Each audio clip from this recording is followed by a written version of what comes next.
Hello there guys, and welcome back to a brand new LEGO Star Wars The Skywalker Saga video. Today we begin taking a look at all of the sequel trilogy locations that could come to LEGO Star Wars The Skywalker Saga, starting off in today's video with The Force Awakens. For those not familiar with these videos, I dedicate a video to each film of the Skywalker Saga and talk about all of the potential locations from each planet within the film that could make their way into the upcoming LEGO Star Wars game.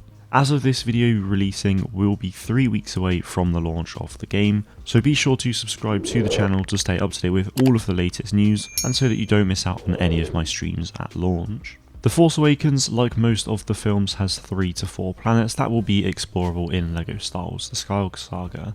3 of them are on the galaxy map, which are Jaku, Takodana and Jaku, with Starkiller Base being explorable but not on the map. Likely because it's the same sort of situation as the Death Star, where you could actually buy it yourself and explore it that way, though considering it's literally a whole planet, I'm not entirely sure how it's going to work. Regardless, let's now take a look further into each planet, starting off with Jaku.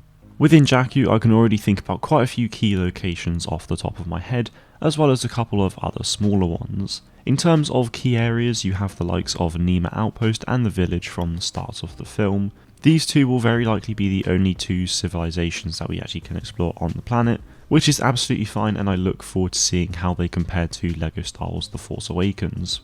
You also have the main desert areas like the Gozon Badlands, Kelvin Ridge and the Sinking Sands. Whilst not all of them may be in the game, it would be pretty cool to see them anyway. I'd also love to see the Graveyard of Giants, inspired of course by the Battlefront 2015 map, and this would be a really great place to be able to see a ton of crashed starfighters, but it could also present us with the opportunity to explore old and destroyed Star Destroyers and MC-80s from the Battle of Jaku. The next planet is of course Takodana, but before that I think it's worth mentioning the Eravana, the ship we see Han and Chewie recapture the Falcon in. It's obviously a level in LEGO Star Wars The Force Awakens, but it honestly wouldn't surprise me if this was a big ship that we can actually buy and explore, much like a Star Destroyer, with the story element of it playing out in the open world. Moving on to Takodana then, this planet will probably be one of the smaller ones within the game, as we've only ever seen Maz's castle and a bit of the woodland around it. I think it would be cool to see the outside of the castle inspired by the Battlefront 2 map, as that is essentially canon, but we'll just have to wait and see. I also hope that we'll be able to properly explore the castle as well, as in LEGO Star Wars The Force Awakens it's all just rubble as a result of the battle.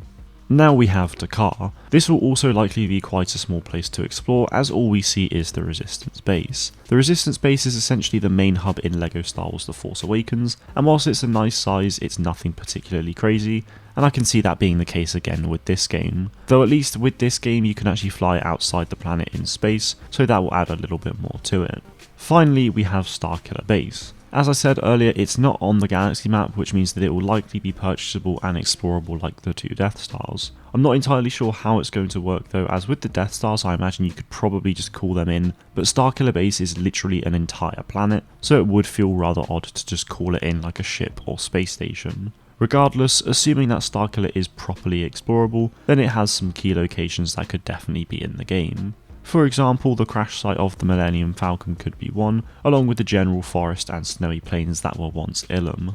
So that's the outside, but then you also have to consider the vast interior that Starkiller Base presents. Whether that's inside the main base itself, or in the thermal oscillator where Kylo kills Han, and even the throne room where you see Snoke's hologram. The Force Awakens as a whole presents a lot of opportunities for explorable locations in LEGO Star Wars The Skywalker Saga, and I'm really excited to see how it all compares to LEGO Star Wars The Force Awakens, as that's the closest LEGO Star Wars game that we currently have to the Skywalker Saga. Anyway guys, they are all of the locations that I think could be in LEGO Star Wars The Force Awakens. I appreciate I didn't mention Act 2, as honestly I actually forgot when writing this video, but also it's just expanded upon so much more in The Last Jedi, so I'll focus on it then. If you think I did miss anything else other than Act 2, then please let me know in the comments below. Next week I'll be moving on to The Last Jedi, but that is it from me today guys. Thank you all very much for watching, and may the Force be with you always.